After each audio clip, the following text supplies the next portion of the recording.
Hello and welcome everybody to the Carnage that is week 4 of GMAN Division 5A. We've had 7 deaths this week, 1 at least in each game. And apparently that's what the kids like these days. Yeah, let's take a look at the games we've had. Legion 9 Urus against the Full Metal Chemists. Yep. And here we already see 3 of the deaths. Leogor got the MVP as one of the only reliable pieces in the Legion and the only player to cast a Brett this game. Nope, scratched the reliable, but he still got the cast. Karl Bosch, on the other hand, showed excellent peasant behavior. No blocks, no dice rolls except for armor, and standing between the hordes of chaos and his betters. For that he got an extra potato this week, and the MVP. Yeah, Kjeldal is a man who has to put blockers on the line of sight because its peasants are too good. That's a problem you'd like to have, isn't it? The Legion, on the other hand, changed their strategy from a meat cube to a midfield spanning meat wall. The Bretts looked at the team roster with all the guard peasants and the dauntless knights and said, "Challenge accepted," and formed a defensive wall in return. The Chaos had made it 3 squares into the opponent's half when the massacre began. Aries Gore, dead. Taurus Gore, badly hurt. Capricorn Gore, smashed hip, all in turn 5. The Chaos had to make a run for it over the left flank, but Leo Gore snaked a dodge, trying to dash into the end zone through the ashes of a path-clearing fireball, stunning himself. Johannes Brunstedt then picked up the ball and tried a long pass down the field, but fumbled, giving the Chaos the chance to snatch the ball and score on turn 8. So, even though they were 3 men down, they still managed to get at least 1 touchdown in the first half. The Full Metal Chemists did not try for a 1-turn touchdown, and they started up 11 versus 8. The Bretts tried to surround the Chaos, which didn't work out completely, but secured them the right-hand flank. Turn 11 saw Aquarius Gore leave the pitch with a groin strain, and Gemini Gore in a casket. The kids are very happy today. The Bretts switched flank and managed to get the ball sacked by a 5-man Chaos team, but the spectators threw the ball at Robert Bunsen's feet with nothing between him and the end zone for the 1-1.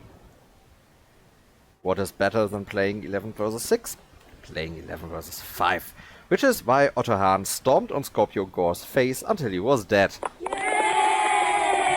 Being completely surrounded, Leo Gore had to potato the ball downfield, but got caught and sacked, and the Chemists turned the play around quickly for turn 16 2-1.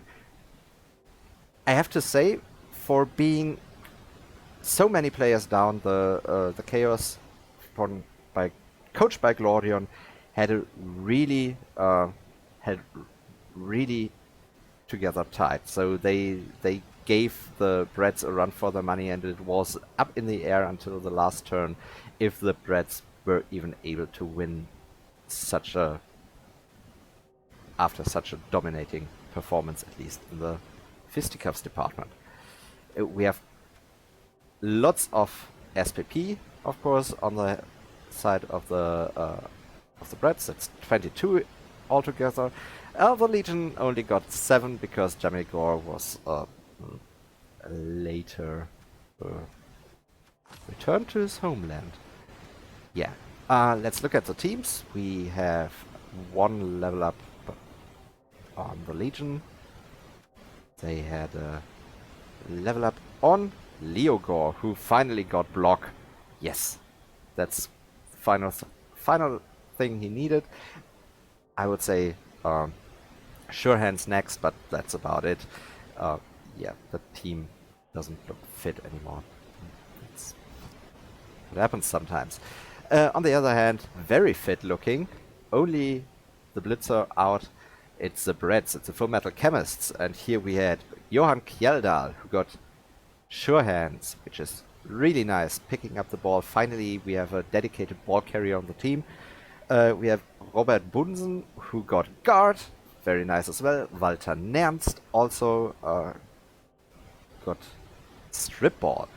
I guess if you have so much guard on your peasants, then you can diversify your blockers and take strip ball, because as they start with wrestle, they can get can become very good sackers very fast. He will only need tackle as his second level up, and he is almost a perfect sacker then. Unfortunately, for the Breds, you most of the time won't get the blocker in the position to sack the ball, but still, I'm very much looking forward to see how Valtenance will progress. Also, Karl Bosch got kick, a skill that I very much like on every team, because it's vastly useful. It takes a turn away from Nurgle, dwarves, sometimes chaos, orcs, and so on. Every slow team, and against the fast teams, you can pressure them very early on by kicking short. So there's nothing that I don't like about kick, so it's a great addition. The only thing that I don't like about the kick on this team is that they don't have a dirty player yet. They only have Otto Hahn, who, Sneaky Git, didn't do a thing, by the way. Not at all. Yeah. Next up in our schedule, we had How Good People Turn Evil against Chinese Numbers, and yeah, we had the Necro MVP committee likes Carnage as much as the next guy, and the kids apparently. So Seduction got the MVP for a cast and a kill. Chinese Numbers, on the other hand, are all about efficiency. So whom else to give the MVP than the guy who scored the touchdown? 3. I learned something while researching this. The game began with a blitz, putting the receiving underworld under immediate pressure. We saw the typical Hindus game plan. Give the opponent an opening on one of the flanks, then pressure them into an early score. This time on turn 6. A deep kick was not enough and the death of She, as well as an early dodge snake on turn 8, meant the Necro team could score on, turn 8. By the way, death. Yeah, that's what the kids like. The second half started off with both teams on almost the same number of players, but How Good People Turn Evil set out to change that. With 3 removals in the first 2 turns, a turn 12 fireball completely whiffed for Manaloth and sealed the deal as Hindus walked the ball into the end zone slow and methodically. Though the ball was sacked once, it was never in any real danger. Manaloth did not try the throw teammate 1-turn touchdown and punched a few zombies instead. Yeah, short but sweet. There's not much to say about that. He can't dodge for shit, but he can dodge a fireball. You can see that. However you like. The troll wasn't really well behaved this time around. Normally he's a very well behaved troll. But otherwise it's not the worst of dice. Very, very even also in the block dice department. So yeah, just Necro are sometimes just a harder hitting team, and and a back game plan well executed. We have lots of SPP on How Good People Turn Evil. Chinese Numbers, only Sun, but Sun leveled through this. So let's take a look at. Nope. Oh well. What do you take on a Skaven thrower? Probably block, or if it's a double, then you get dodge. And How Good People Turn Evil. We have Seduction, the zombie with block first, now tackle. Very nice. Develops into an actually good player here. Unfortunate for Hindus that it's a zombie, but you take what you get. Then, next game, we have the Top Bananas versus Somewhat Engaged, and I guess that's an upset if you've ever seen one. 3-0. So what happened? Top player got the MVP for killing the raid boss Admin Abuse and thus securing his team the victory. Yeah, he got better. No problems there. Hashtag Playoff Spoilers Mimo was the first of the roster players to get cast, and the team felt bad that he didn't get to play, so he got the MVP for that. Yeah, what happened? The game began in the most brutal fashion. First block, death. It was only a loner, so curb your enthusiasm. Third block, badly hurt. Blitz, badly hurt, and thus Dreamify knew he didn't have to play with loners today. Admin Abuse didn't care for what happened to the lesser elves and leaped onto the ball turn 1. For his efforts, he got his brains kicked out of him by top player. The apothecary was able to put it back into his head, but said his skull is going to be a bit leaky in the future. Not having the manpower to properly screen, the Wood Elves threw themselves at the ball time and time again, while the High Elves moved it slowly down the field, but to no avail, and the Bananas scored turn 8. The second half started 11 against 6 in the Bananas' favor, and you can all guess where it went from there.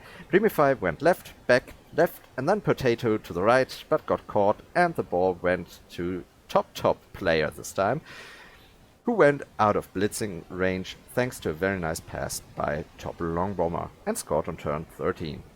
The next drive, Dreamify just wanted to vanity pass, but even that proved to be unsuccessful, and the High Elves put on their magpie impression, once more snatching the ball and scoring on turn 15. Yeah, that's practically all that happened. You can see that Dreamify gave up on the game pretty early on by the amount of passes he threw. Let's remember last week we saw he only threw 1 pass in the first 3 games, now 4 passes in 1 game. On the other hand, the top Bananas had 7 passes before, only 1 pass this time because, well, they were in the driver's seat the whole time. They did not need to vanity pass because a touchdown gives more SPP.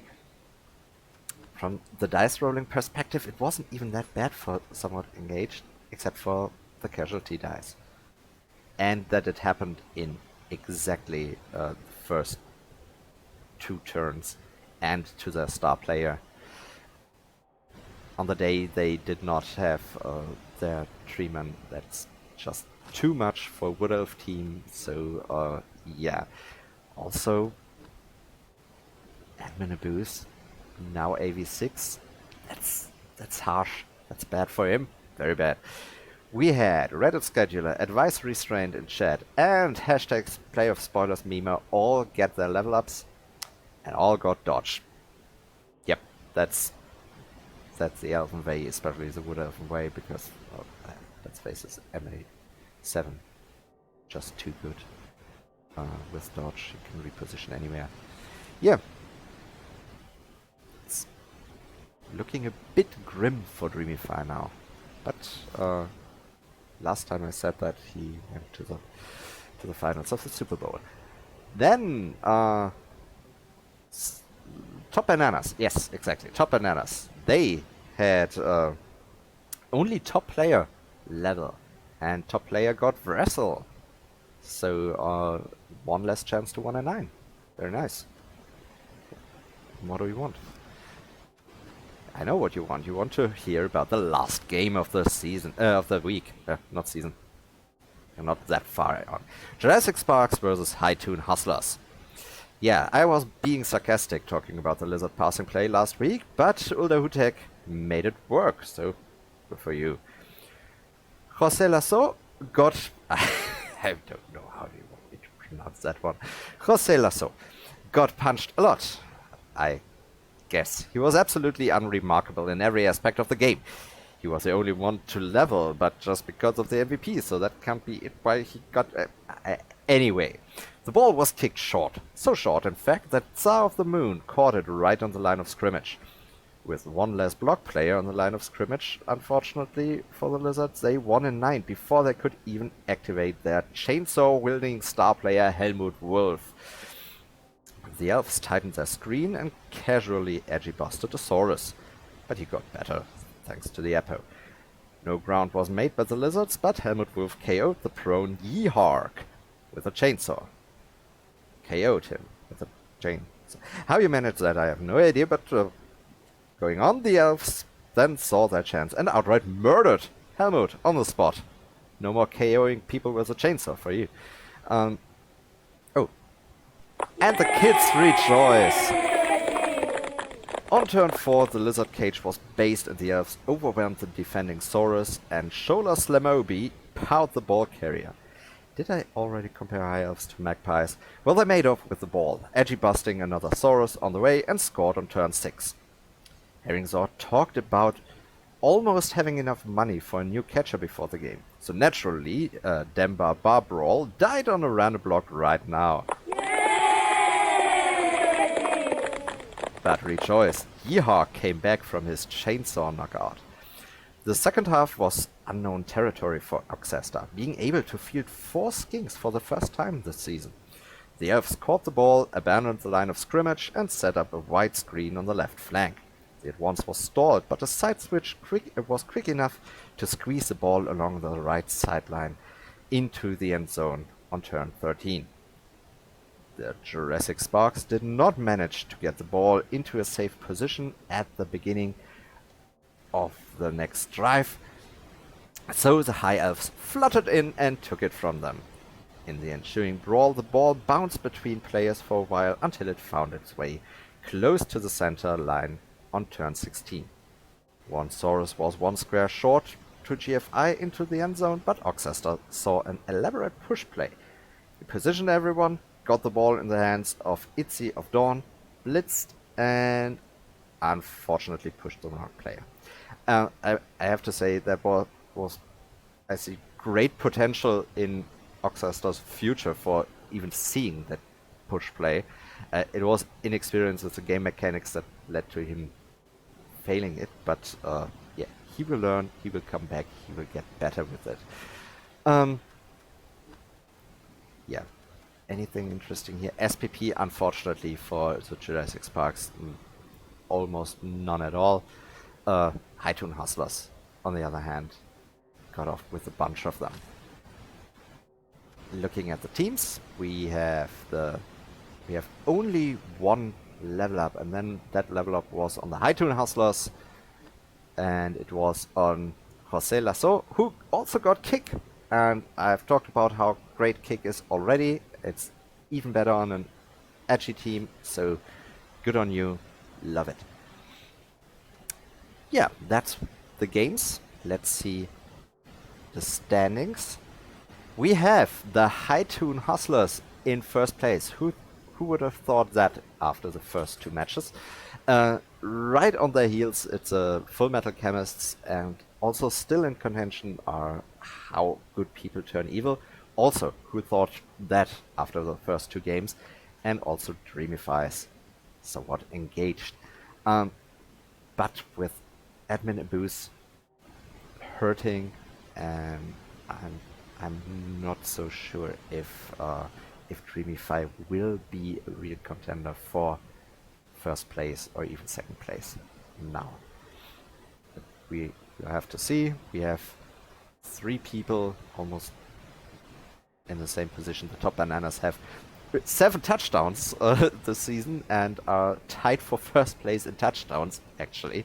So they are a bit above the other ones. I know it's not really a tiebreaker in Rebel, but it's a tiebreaker with me, so they get to be here, and the other ones get to be here. Oxester, unfortunately, still missing his first win, so he is at the bottom of the table. Let's look at next week's games. We have somewhat engaged against the Full Metal Chemists, and I guess the Full Metal Chemists can be really, really glad that they missed one of their tackle blitzers when the formidable War Dancer of Dreamify is out. Unfortunately, with all the new dodge, the tackle would have been really nice, but I guess Justus von Liebig will just have a field day, and maybe he will even level from the game. Why not? I mean, it's a Mighty Blow tackle against Armor 7. Anything could happen. I don't see this going Dreamify's way. He will probably 2, 3, 4, 5, 6, 7, 8, 9. Might not be able to get a wizard even. Oh, fortunate. Yeah, still, I don't think it's going to go Dreamy Fire's way. In my experience, Reds are great against Wood Elves. These Wood Elves are hurting already. The Full Metal Chemists are in a great spot, so yeah. 2-1, I say, for the Full Metal Chemists. Next up, Chinese numbers against the High Toon Hustlers. High Toon Hustlers also having Mighty Blow, but not combined with the tackle, so the goblins are not all that worried yet. We don't know what Sun gets, but I don't think it will make a big change. I think it will depend a bit on who gets to knock the opponent out earlier.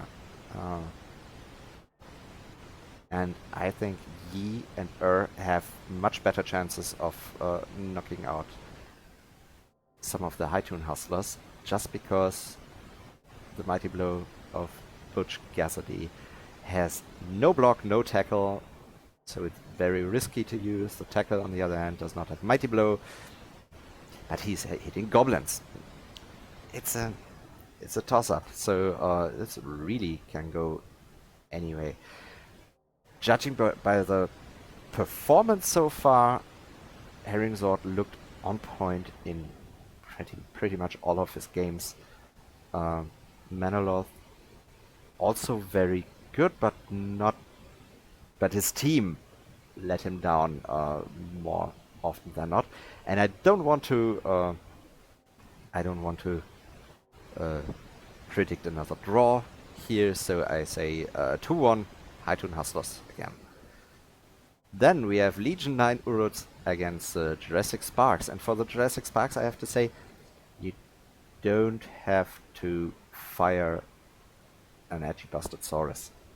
You can just keep him because the stats can't go below 1, so even if he's edgy bastard, he stays just at 1.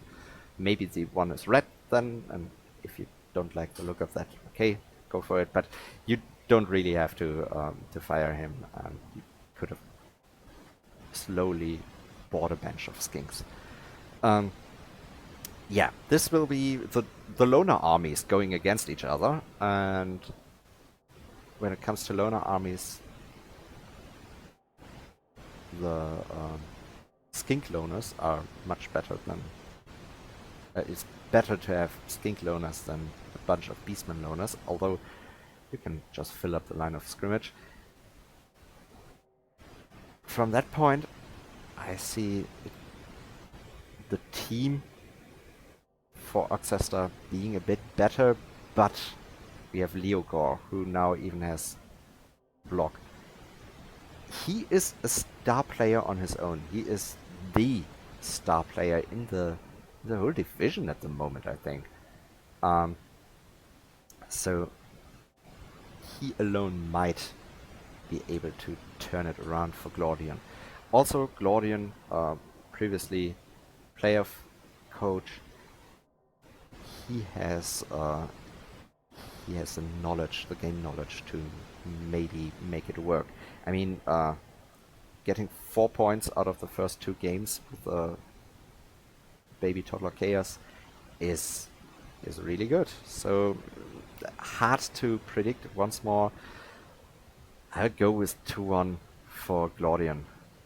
But it could also be Oxester. He's learning every day. And last but not least, how good people turn evil against the Top Bananas.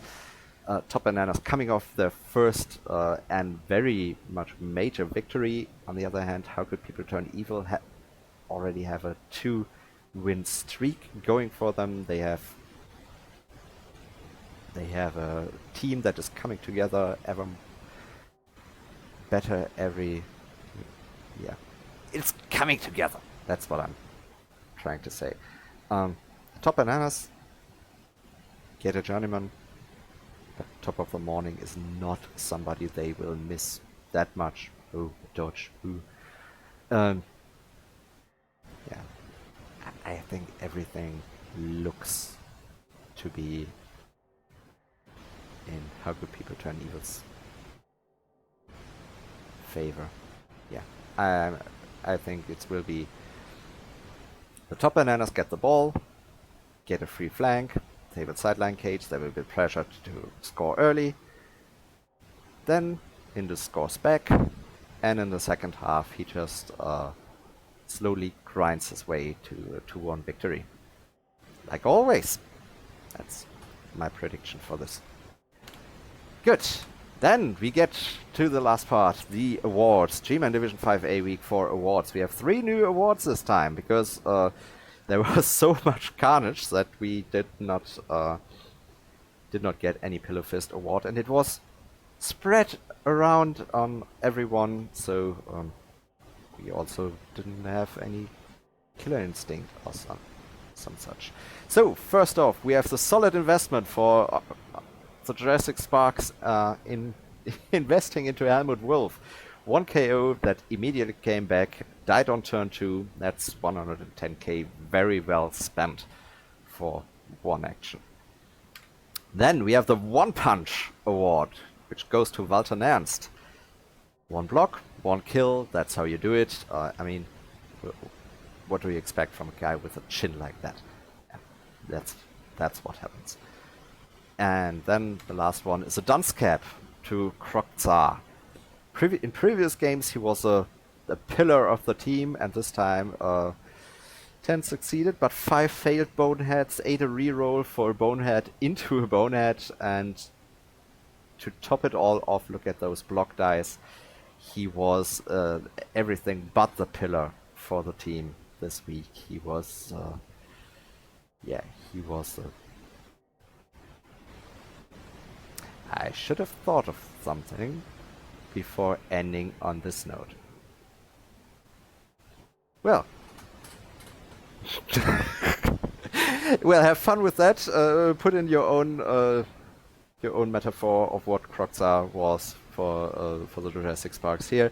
I hope you enjoyed the recap. It was a bit shorter this time. Hopefully next time I will have time to look at the bold predictions and see how they are holding up. Also, maybe take Drainer's playoff prediction tool for a spin, and hopefully it works for the fresh divisions to see who has the biggest chance to make playoffs. Well, that's it for me. I thank you very much for your attention and hope you liked it. See you next time.